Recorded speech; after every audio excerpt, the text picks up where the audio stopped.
Welcome to the Real News Network. I'm Paul Jay at Tufts University in Boston.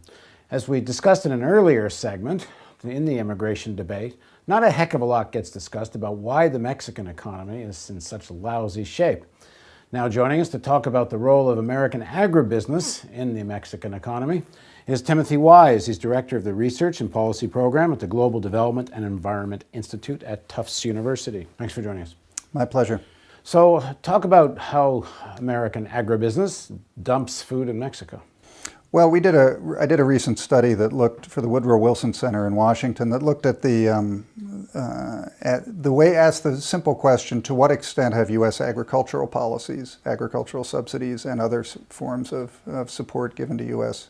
agriculture, what effect have those had on Mexican farmers, with exports increasing dramatically to Mexico from the United States under NAFTA? We looked at 8 products, 8 different 5 crops and 3 meats, and that have all seen huge increases in exports. And which crops, which meats? We looked at corn, soy, wheat, cotton, rice, and then we looked at pork, chicken, and beef.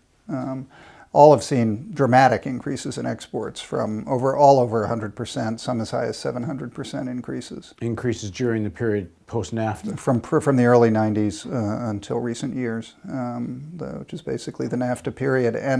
And all of those are products that in one form or another get significant support from the U.S. government. In terms of farm subsidies? Farm subsidies and other sorts of policies. So we calculated what we call the dumping margin, that is the extent to which U.S. exports are leaving the country and being sold at prices below their actual production costs in the United States. That's one of the definitions of dumping under the World Trade Organization. And they do that to wipe out local competition? Is that the main objective? Well, they do that. The U.S. government is doing that, is subsidizing those products in part to provide very cheap products to agribusiness, because it's the raw materials for agribusiness, both in the United States and in Mexico.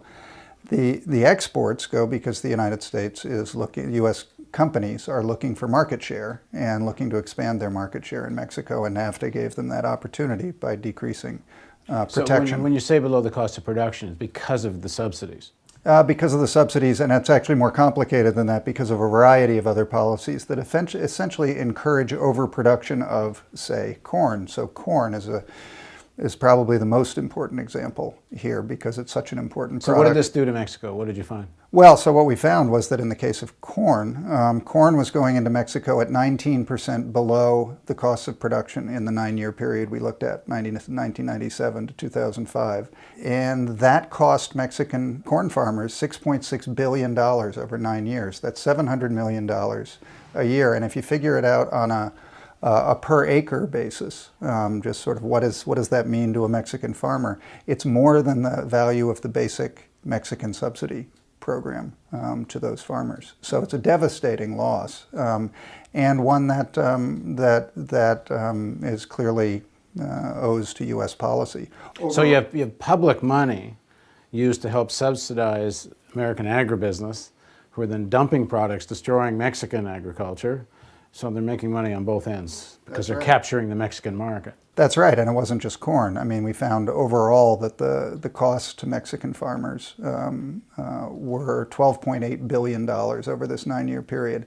And to put that in perspective, from the development perspective for Mexico, that's $1.4 billion a year. That's more than the value of the entire tomato export market from Mexico to the United States, NAFTA's greatest agricultural success story, and 10% of the value of the entire Mexico's entire set of agricultural exports to the United States. So it's a huge loss for Mexico. So on the agricultural side, it's been a net loss to Mexico, free trade. The theory was they were going to start manufacturing goods because labor was cheaper and more manufacturing would develop, and access to the U.S. market would help industrialize Mexico. So did that happen?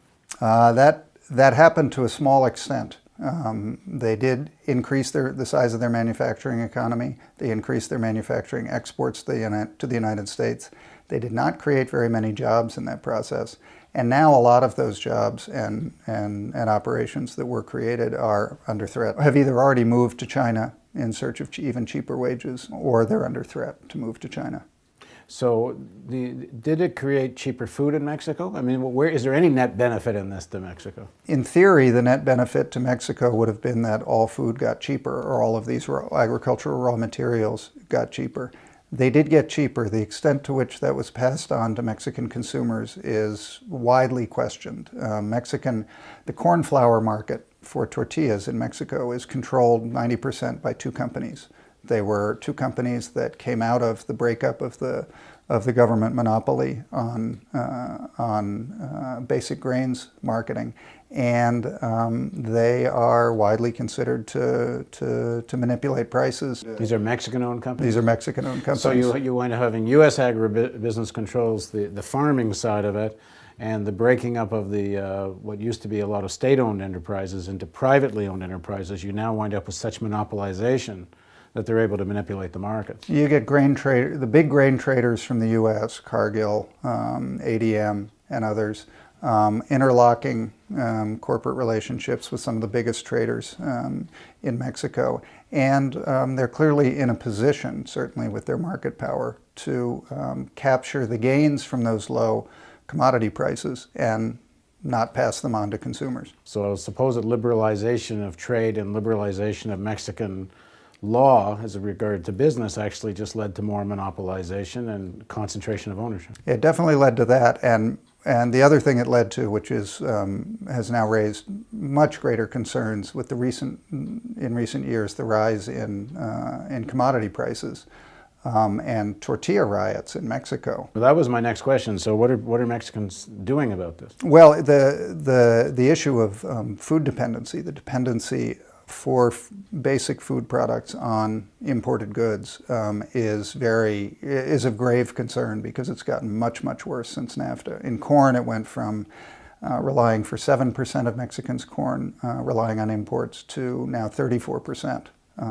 comes from imports. And so a disruption in the import supply and corporate control over those supplies, which allows them to manipulate the markets, can result in dramatic price swings. So for is this consumers. likely, is a real counter policy to this likely to be a big issue in coming Mexican elections?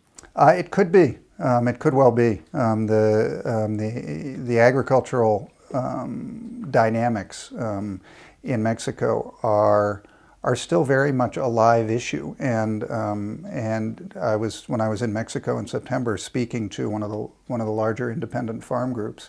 They're as strong as ever and as vociferous as they've ever been in demanding a change in these sorts of policies, despite the fact that NAFTA has basically legalized all U.S. imports coming in.